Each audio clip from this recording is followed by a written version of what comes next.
Good morning, good afternoon, and good evening, everyone. Welcome to the RTDS Technologies User Spotlight Series. This is week number 1. It's September 1st, 2020, and this is a great way to kick off a new month with some education and conversation around power systems simulation. Don't worry, I'll only say that once. In this webinar series, we will be highlighting the work of users of the RTDS simulator around the world. My name is Katie Sidwell. I'm a simulation specialist on the sales and marketing team at RTDS Technologies, and I'll be hosting and moderating these sessions. I imagine we have some attendees who are new to the concept of real-time simulation, and I would encourage you to check out our website, www.rtds.com, and take a look at the knowledge base. We have a conferences and webinars section there with some previously recorded webinars that have more of an introductory angle, and those will cover the background and the theory of the technology, and that might help flesh out today's content a little bit. I also want to mention that all of our User Spotlight Series presentations will be sent out to attendees after the fact, both the slide files and the video recordings. So not to worry, those will all be available.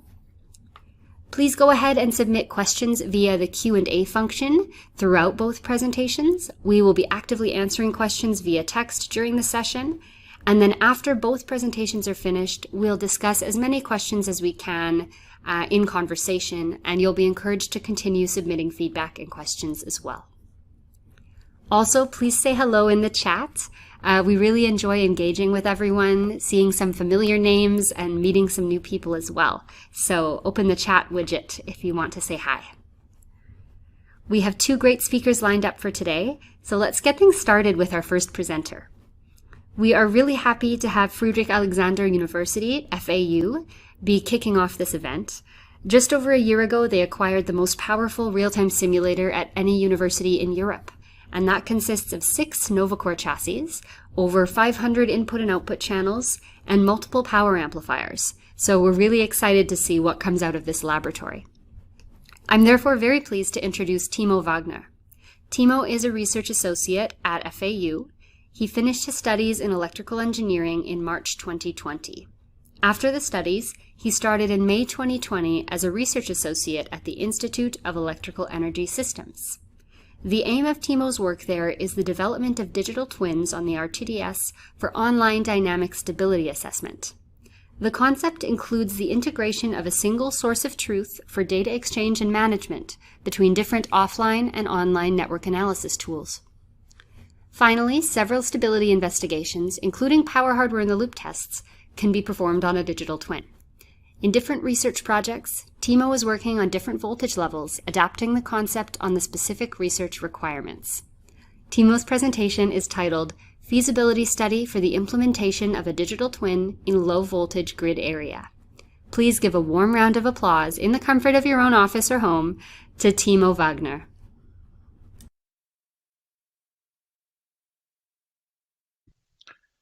Well, thank you for the introduction, and hello to everyone from my side. I will present today our project, the feasibility study for the implementation of a digital twin in a low voltage grid area. And this project took place in cooperation between the Friedrich Alexander University and the local distribution operator, the Erlanger Stadtwerke. At first, I will start with my content. At the beginning, I will explain the concept of a digital twin, and then I will talk about the aim of the project and how we reach this aim. Then I will explain the local grid area of our local distribution operator and how we develop the RSCAD grid model based on the local grid area modeled in PSSR Synchronization.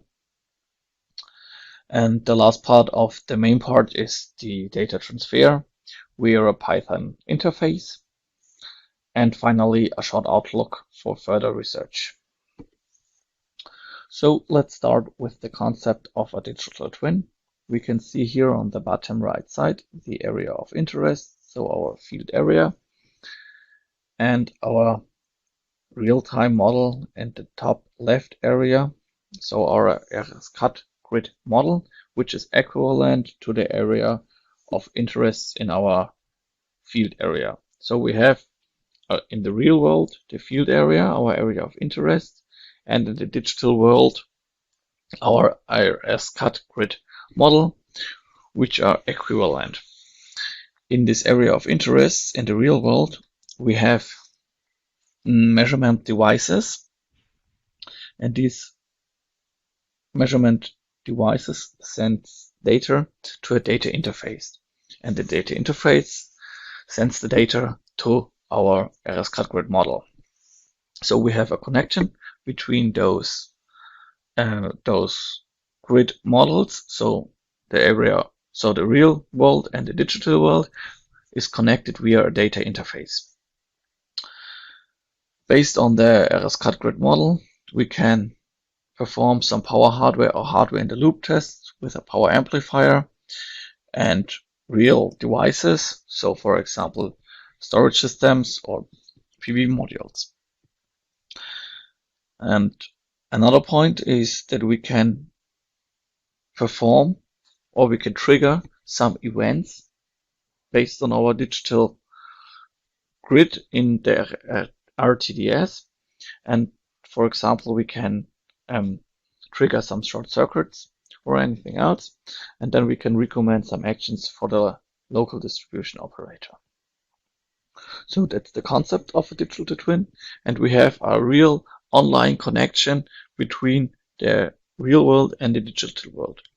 In our case, we have kind of offline digital twin because we have no online connection between the area of interests and the RTDS model.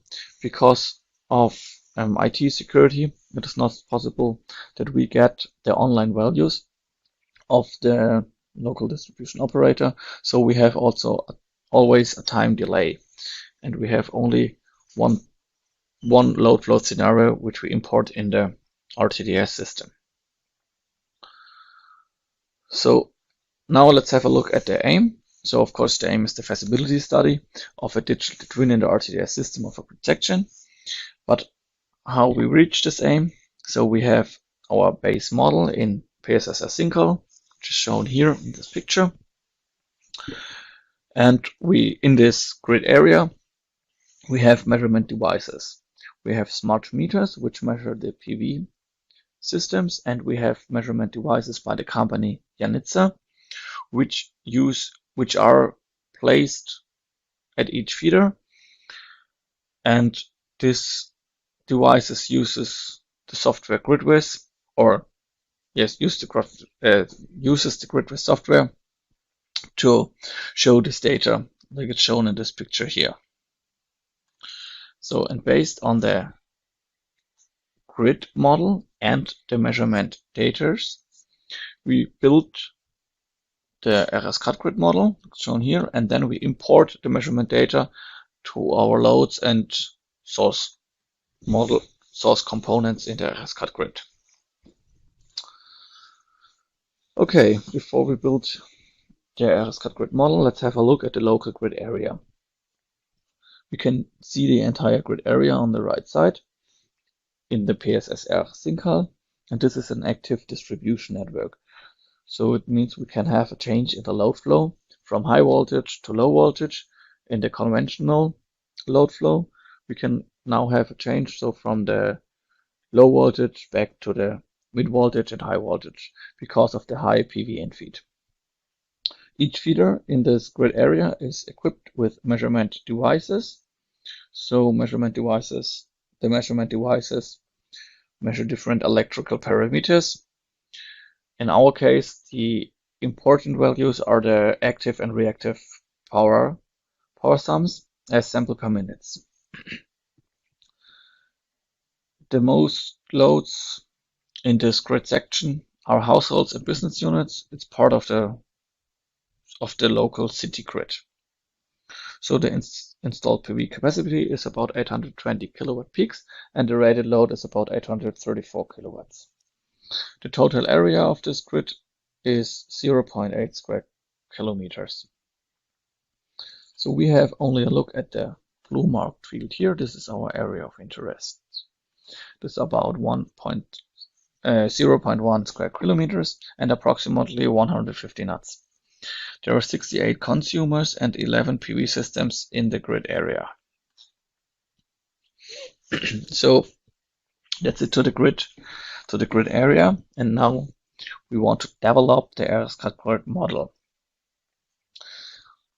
Here a short look at the land use plan of the city, and here is again the area of interests. In the schematic structure we can see a mid-voltage infeed. We are a transformer connected to the transformer station 16, and we have 3 cable distribution cabinets in the grid section. The measurement devices from the company Janitzer are placed in the transformer stations or the cable distribution cabinets, and the smart meters are connected to the individual PV systems.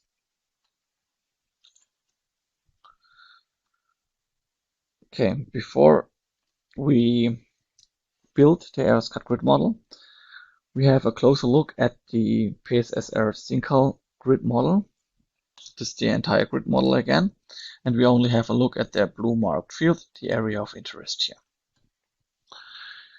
Like I explained, the transformer stations and the cable distribution cabinets include the measurement devices by the company Janitzer, and the smart meters are connected to the PV systems in the field.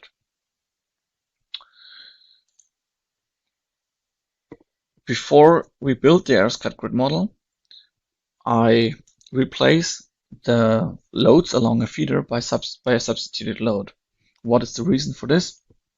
This is because we only have one feeder at one measurement device at each feeder, and therefore we have only one measurement value, and it is so we can represent this measurement value by one substitute load. Of course, we can split the measurement value to all loads along the feeder, but for this first feasibility study, it is enough to replace the loads by one substituted load, and this reduces the amount of nuts. Okay, so now we want to build the grid model, and therefore we have a closer look at the different components. On the left side there are the PSSR Synchronization components, and on the right side there are the HRL components. We have a mid-voltage infeed. This is modeled in HRL by a source component.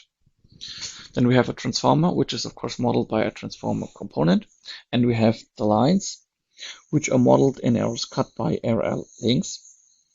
Usually I would use P elements, but I don't have a capacity value in PSSR Synchronization, and therefore I use HRL links.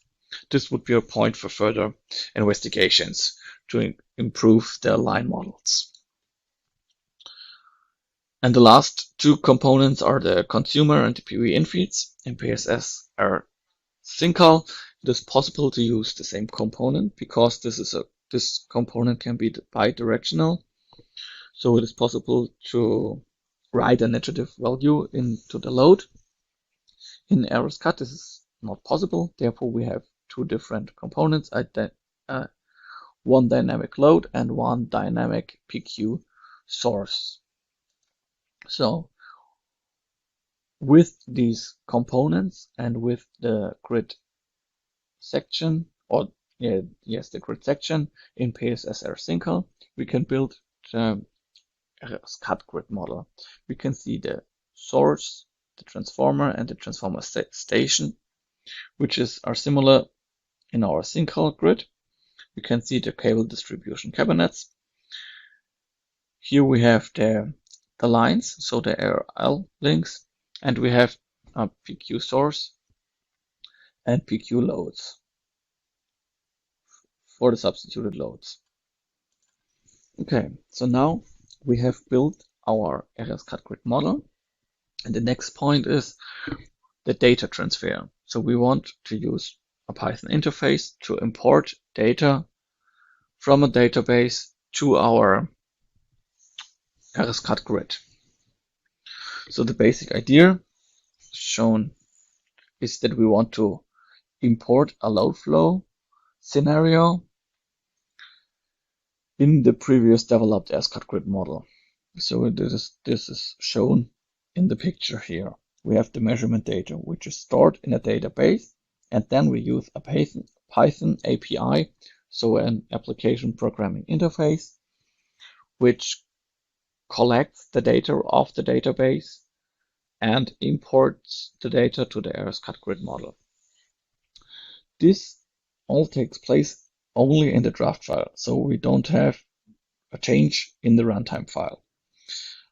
But then at this point, we can compile our draft file and we can open the runtime file here. And in the runtime file, we can trigger some events, for example, short circuits. So that's the basic idea. And now let's have a closer look at the complete data transfer. We have the PV systems and the transformer stations and the cable distribution cabinets. Connected to the PV system, there are the smart meters, and connected to the transformer stations and the cable distribution cabinets, there are the measurement devices by the company Janica. We have our fiber optic transmission network for the data transmission to our local distribution operator. The PV data can then be exported by highlight, and it results in an Excel sheet. And these Excel sheets can be used by Python to get imported into the RSCAD draft file. And on the other side, we have our Janica devices, so the measurement devices from the company Janica, and we use the GridWiz software to get this data. The GridWiz software offers the opportunity for an API, and therefore we only have a look here at point 3, the programming interface, which uses the API, and we can see it is a direct connection between RSCAD and the GridWiz. So therefore it is the most efficient and automatic way. There are 2 other options for data export of GridWiz, but we only have a look at the Python programming interface. Okay, this is the Python is also the Python code, or the Python API is shown in this picture. We have our client, and this client sends an HTTP request with Python to the server. And the server responds a data package as JSON, and this is also in Python. So now we have the data in Python, and we can change the data, we can calculate new values, and then we can import these new values to our RTDS, so to our RSCAD draft file. So, and finally, and the last slide to the data transfer, another closer look at the Python code. We have our PV data in Excel sheets. Out of this PV data, we can create and merge lists with Python, and out of the list, I make a dictionary because it's easy to open or to collect data of a dictionary with Python. On the other side, we have our database of Janica, and we have an imported project in GridWiz server.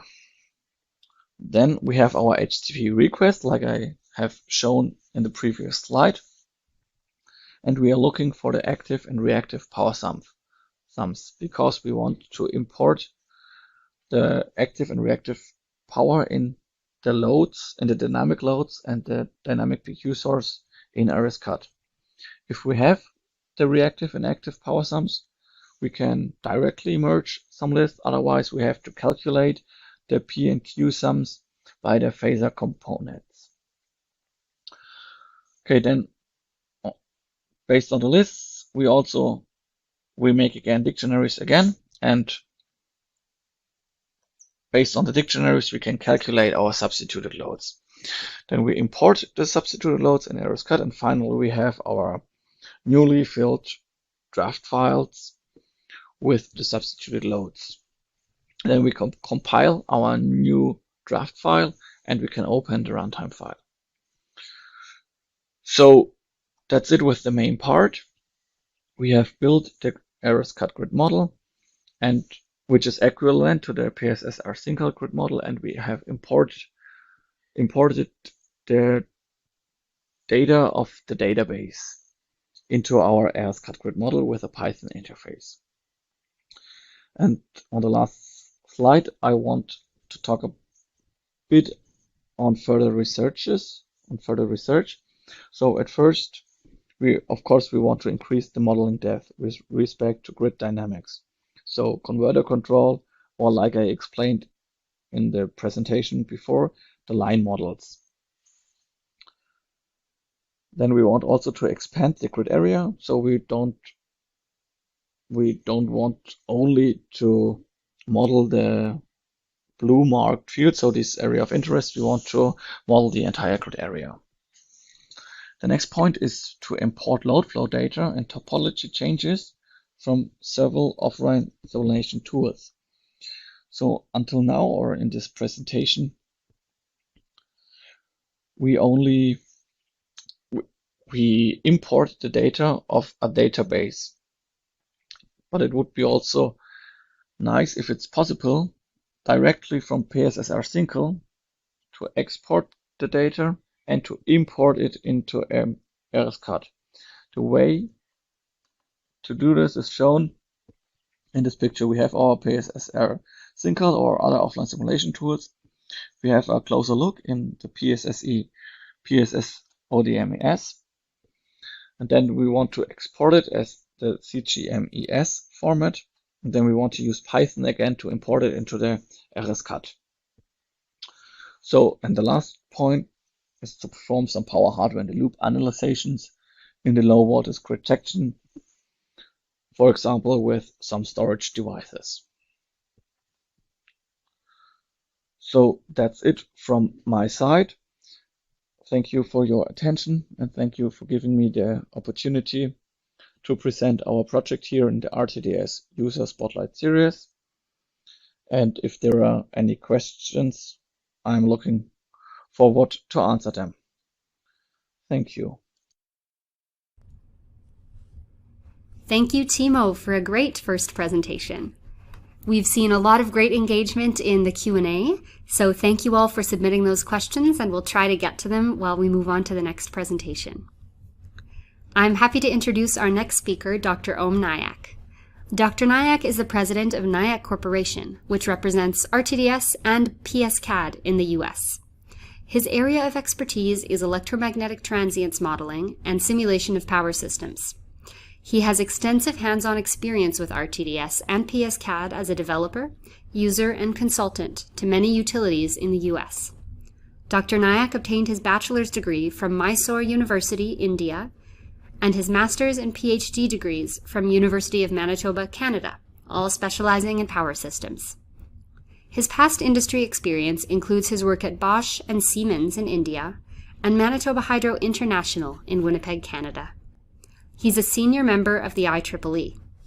Dr. Nayak will be presenting HRL validation of a power plant controller model, which is an interesting emerging use case for the simulator. So please give a warm welcome to Om Nayak. Thank you, Katie. Hi, my name is Om Nayak. I'm a principal engineer at Nayak Corporation. This project on HRL validation of power plant controller model was done in collaboration with Torkel Controls using their power plant controller.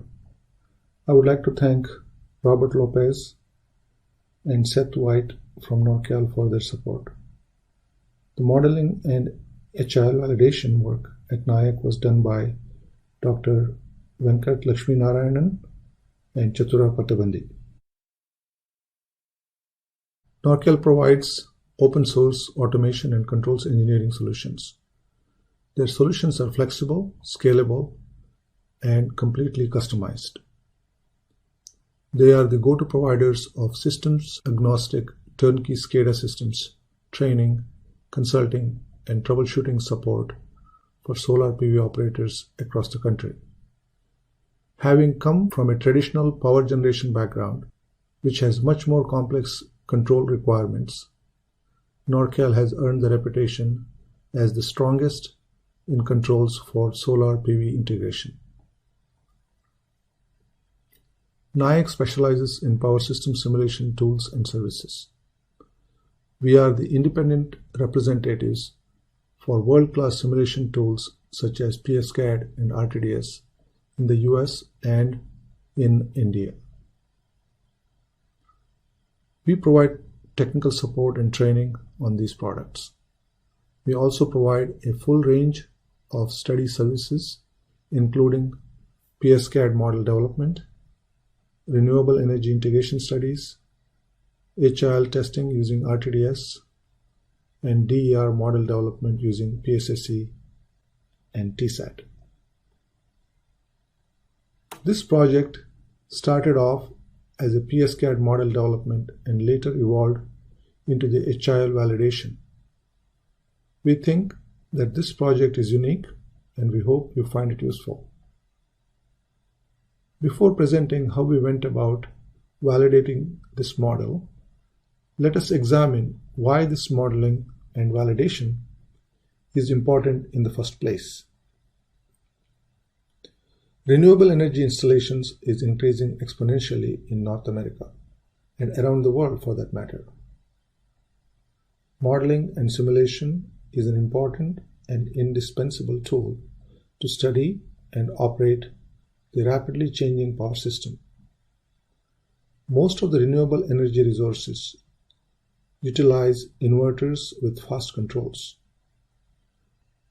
This shows how important it is to have accurate and detailed models for planning and stable operation of the power system.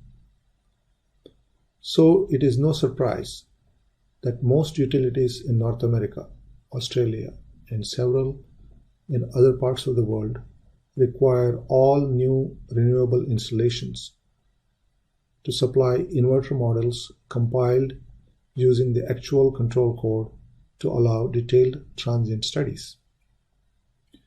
A utility-scale renewable energy plant, such as a large solar PV farm, consists of many inverters.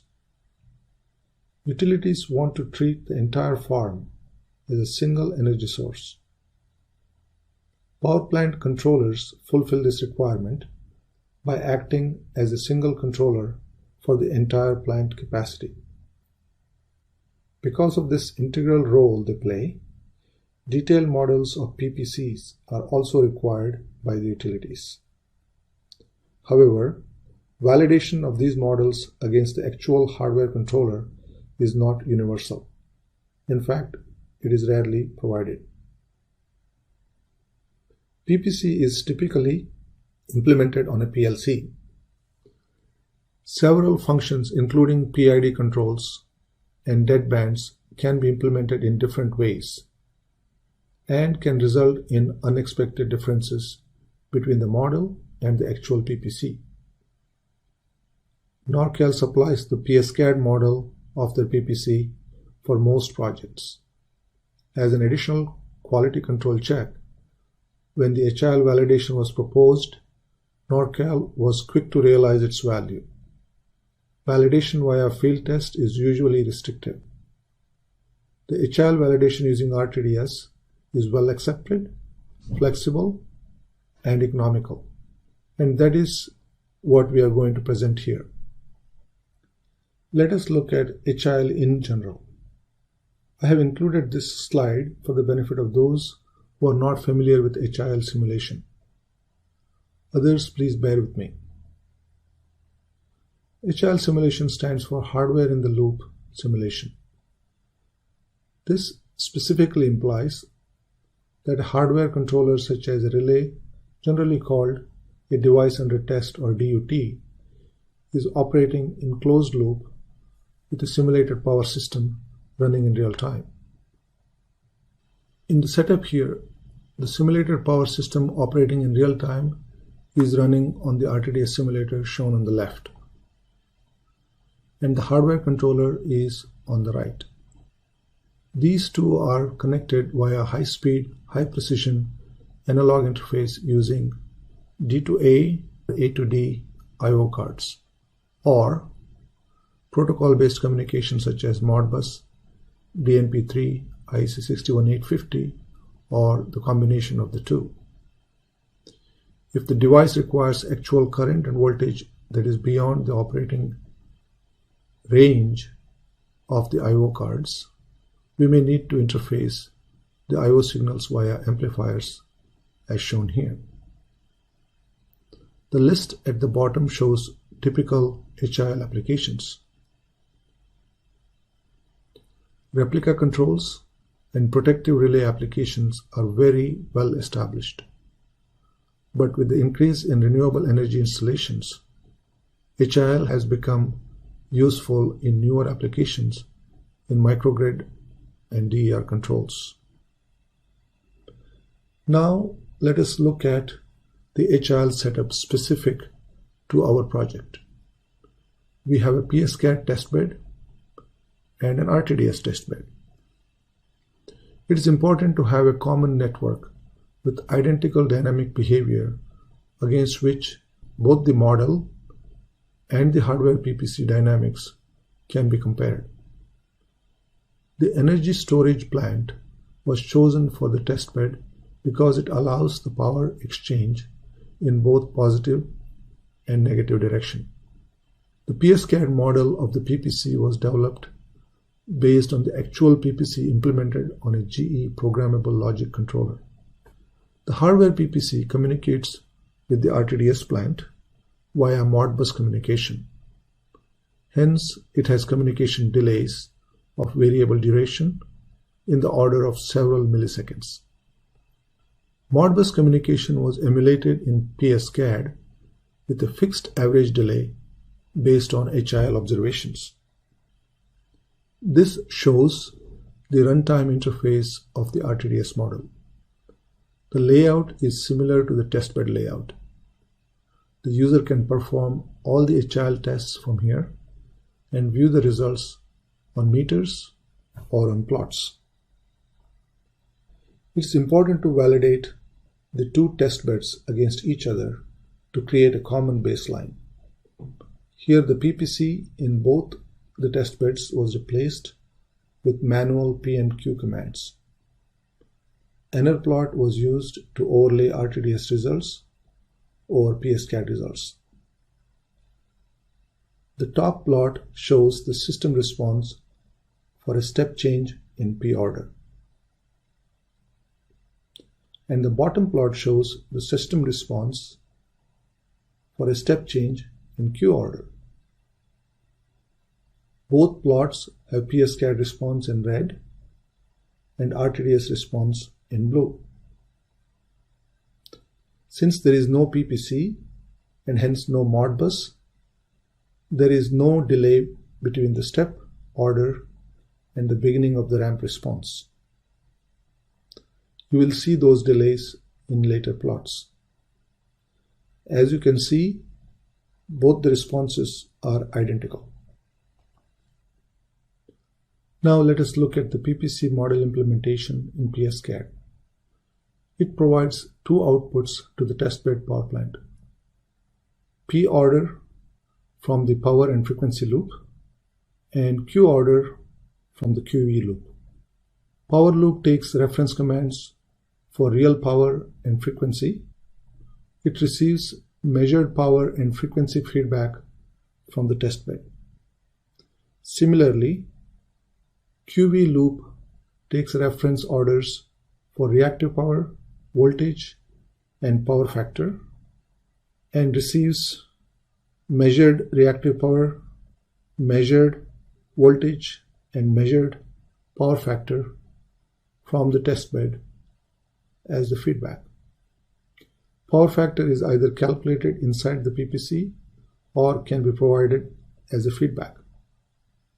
In addition to the base P and Q control, frequency droop, power factor control, and AVR with Q droop also are included in these controls. Note that there are 4 PID controllers here. And these PID controllers are implemented as series PIDs, whereas typically in PSCAD and in RTDS we use parallel PIDs. Now let us look at the validation of the PPC in each of the control modes. Here we are looking at the power and frequency control. PSCAD model responses are in the blue and RTDS is in maroon. There is a delay between the step order and in the PPC response. This comes from the communication delay. PSCAD model is also set up to mimic the Modbus delay for a better comparison of the two plots. The important response to note is the rate of response. Both PSCAD and RTDS have the same ramp rate. The PI overshoot at the top is also very similar. The frequency droop is 0, hence we get exactly the ordered P without any difference here. The plots on the right show power control with frequency droop enabled for a step up and step down command. Note that the final P is slightly different than the ordered P because of the droop. And this difference is proportional to the droop constant. Here we are looking at the reactive power, voltage, and power factor control loops. In each one of these modes, PSCAD model and the hardware PPC achieve the ordered command with very similar response. Voltage step change is limited by a very slow input ramp rate. Hence, the staircase effect due to the communication delay is not noticeable in the voltage control plots shown here, but they are there. That completes the testing of all 4 modes of the PPC. Lastly, the capacitor bank control. Very often, renewable power plants have capacitor banks for voltage regulation, and their operation is coordinated by the PPC. At present, our PPC model can support up to 4 capacitor banks, but the testbed has only 3 banks. Capacitor banks are programmed to open or close when reactive power criteria provided in the table are met. There are other conditions to meet as well. The threshold for turning on and off has a hysteresis and a delay. This is to avoid frequent switching. For the test shown here, Q demand was set high enough so that all 3 banks would turn on sequentially. The right side plot shows capacitor banks turning off on a low Q demand. This project was done on a simple testbed. We hope to get an opportunity to perform a complex HRL testing with a utility network connected to multiple PPCs, controlling large renewable plants, feeding into tightly coupled low short circuit ratio buses. On such a system, we would like to study dynamic interaction during large disturbances and perform controller optimization through parameter tuning and controller coordination. In conclusion, the PSCAD model was successfully validated against the hardware PPC for all the modes. In addition, there were several lessons learned, and most importantly, power plant controllers are critical infrastructure components, and HRL validation is a worthwhile exercise to bring in some added security. This project helped us estimate the magnitude of feedback loop delay. The testbed is a very useful tool for PPC and SCADA developers for several applications, including model validation, controller design and development, parameter tuning and system coordination, and system acceptance tests. Here are some references for those who are interested. Lastly, I would like to thank RTDS Technologies for their support with RTDS and this opportunity to present here. I hope you found some useful information here. Thanks for listening. Katie, back to you. Excellent. Thank you so much, Om, for that presentation. I hope everyone can hear me okay. If you're having any audio issues, please feel free to let us know in the chat. And thank you everyone for your attention and for the questions you submitted throughout that. Just a reminder, if you have any questions about that latest presentation, you can still go ahead and submit those in the Q&A window. I thought we'd spend some time discussing a few of the questions that we've already received. Timo, you had a question regarding closing the loop with your simulation. Does the RTDS, in your case, provide any signals back to your outside modules for a closed loop simulation? And what opportunities do you see for doing that type of work? Yes, so thank you for the question. So in our case here, we don't have any closed loop. So we have only one load float scenario, which is imported in the draft file. And then we can compile it in the draft file, and then we can have a look at some events in maybe short circuits or anything else. And then can make some recommendations for actions. But we have no closed loop here, so we have no back communication to the outside modules or to the SCAD. Okay, thank you. And I'm curious. You mentioned PHIL, Power Hardware in the Loop, as a future potential application for your digital twin. Is that work motivated by your lab, or is that something the DSO is interested in as well? No, it's we want to check because it's a great feature of RTDS to simulate some power hardware in the loop tests, and I also tested it with some with some loads inside with this grid model, but there was no place to put it in the presentation yet. But it also worked very well in the power hardware in the loop test with this grid section. So at one specific point, at one specific nut in this grid area. Yes. Okay. Great. I have a question here for Om.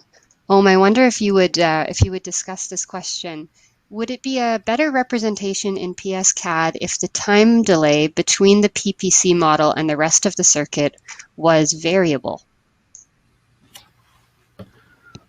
Yeah, that was a good question. It probably would be better in terms of comparing the results. As one of the points that I made, which I did not say it in my presentation, is that for most PSCAD studies, this delay is kind of ignored because the response of PPC is reasonably slow for the kind of studies that is looked in PSCAD. So this one initially at this point showed us a way to quantify, and if you want to represent, how to represent it. But we are looking at maybe other studies where this delay would be important, such as it could bring in some instability or some oscillations or some unexpected behavior. And if we have an application where that delay becomes important, then exactly as your, one of the listeners questioned, we may have to look at the differences between putting an average fixed delay and a variable delay. Would that make any difference to that particular issue? Definitely something to look in the future. But right now, we just went and say, okay, just to get the plots right in general, to look at the response, an average response was good enough. Thank you. Okay, excellent. Thanks, Om. So just to make sure I understand, the application for the PPC that you're currently studying, it's a little bit higher level with slower response time, so that delay is not significant to the accuracy and the capability of the control. That's correct. In the closed loop, that delay does not really play much of a role. That's correct. Okay, excellent. Om, I'm wondering actually if you could expand a little bit on the I/O interface that you used for the PPC testing. I know that you mentioned that Modbus was being used for communicating some of the data. I'm curious which quantities in particular were being communicated via Modbus, and was there any analog or digital interfacing going on as well? There was no analog and digital interface. Everything was on Modbus using GTNet card. And in one of those slides, I identified the quantities. For example, P and Q orders coming out of the PPC were brought into the RSCAD, and the battery energy storage system inverter itself was modeled inside RTDS, and so that would drive the orders for the BESS. And the terminal measurements for frequency, voltage, and P and Q that is produced by the BESS is communicated back to the controller so that it has the closed loop. Any other signals that were needed? Same thing with the capacitor bank commands, on-off commands were also on Modbus. Excellent. Yeah, that's about it. Yeah. Thank you. We have an interesting question for Timo. Timo, we have a listener wondering if you have investigated ways to feed the P and Q measurements to the RTDS directly without going through your client PC. Mm-hmm. Yes, that's an interesting question. I haven't investigated that so far, but it might be a very interesting point. So then we have to use a direct connection between the data interface and the RTDS without the PC. So we have to. Yes, so not yet, but I think we will do some investigations on that. Great, thank you. There was another question, Timo, regarding manipulating the draft file. Someone asked if you edited that draft file via, for example, a text editor rather than actually going in via the RSCAD GUI. So if you could expand a little bit on how you did that, that would be great. Yes, of course. So I just opened it as with Python, as kind of text file. I didn't use the RSCAD GUI. I only used the GUI then to compile this case, but everything else is in Python. So of course I have to build the RSCAD grid at the beginning so that I have the structure of the text file with the loads at the specific positions. And then I can open this as kind of text file, and I can open the draft file with my Python interface or with my Python code. And then I have all this text file structure in Python, and then I can go at a specific position and change this value to the new values, which I also get in Python. So with Python called with the HTTP request from the data interface. So then I can transfer So I have all the data in Python and can just change the draft file and only have to use the GUI to open then the file in RSCAD and to compile it.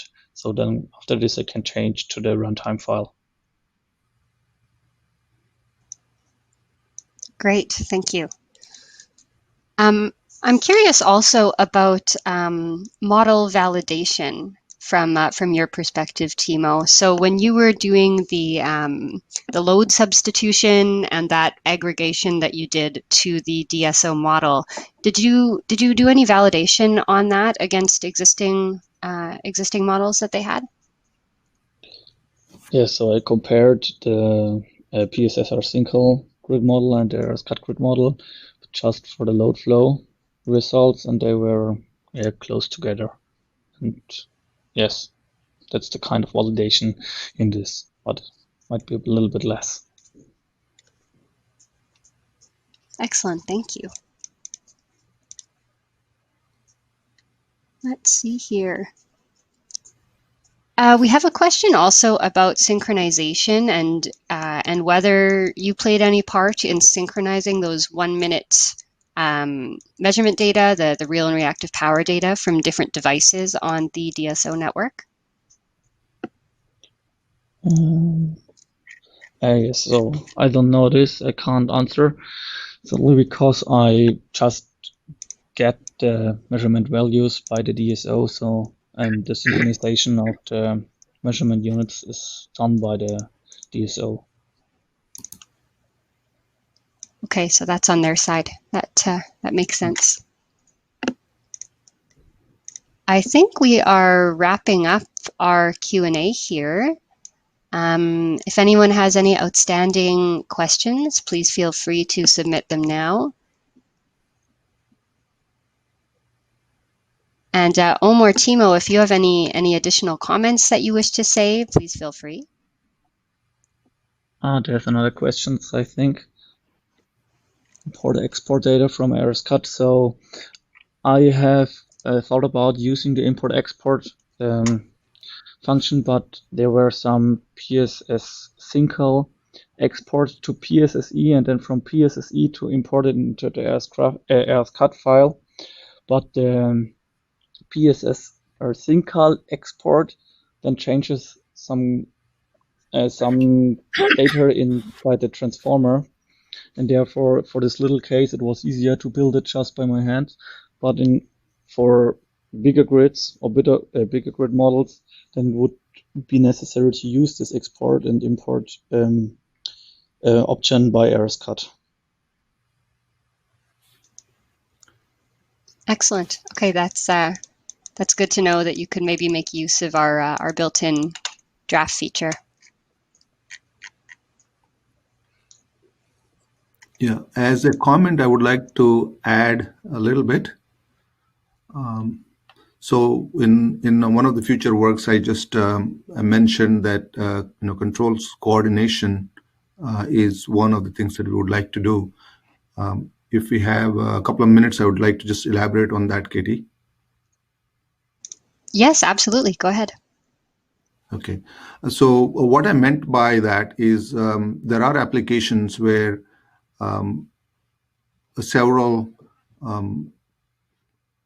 PV plants are close by, or in one PV plant there are multiple feeders with PV or battery energy storage systems, which requires multiple PPCs to control these individual sources or resources.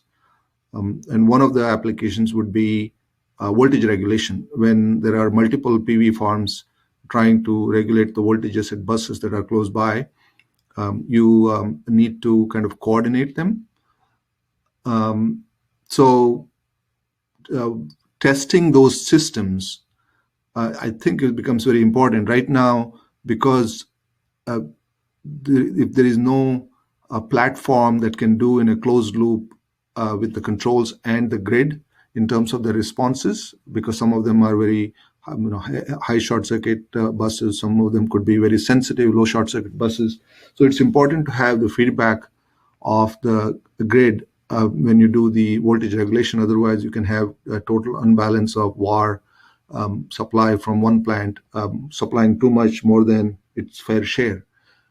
In situations like that, a platform like what we presented here could be very useful in terms of making sure that your settings, your gains, your groups are all good, rather than just testing them after you go and commission them or something goes wrong, and then you have to do study, PSCAD study with all the values. But with a setup like this, you could do that during factory acceptance test or system acceptance test, and have better confidence in the values that you're setting. So I think that is one of the very important things that we can in RTDS type of a test bed can provide for PPCs. Okay, thank you. That's great to hear about. So do you see that as, the onus being on the manufacturer in that setting? Like, who would this kind of study fall upon? Ultimately, I would expect the manufacturers to do it, but we are seeing the need for coordinating multiple PPCs as more and more resources are being put. They are getting crowded, and then there are existing plants, and then you're putting a new plant, and then you're worried how the new plant would behave in the presence of the plants that are already there. So it might be the utilities will ask the developers to make sure that the controls that you're putting in are properly coordinated, or it could also be in the interest of the developers themselves. Otherwise, they will have to take outages and then fix after the commissioning, and it could be very expensive. So both of these people, either the utilities or the developers, might request the control suppliers to prove that all these things works well.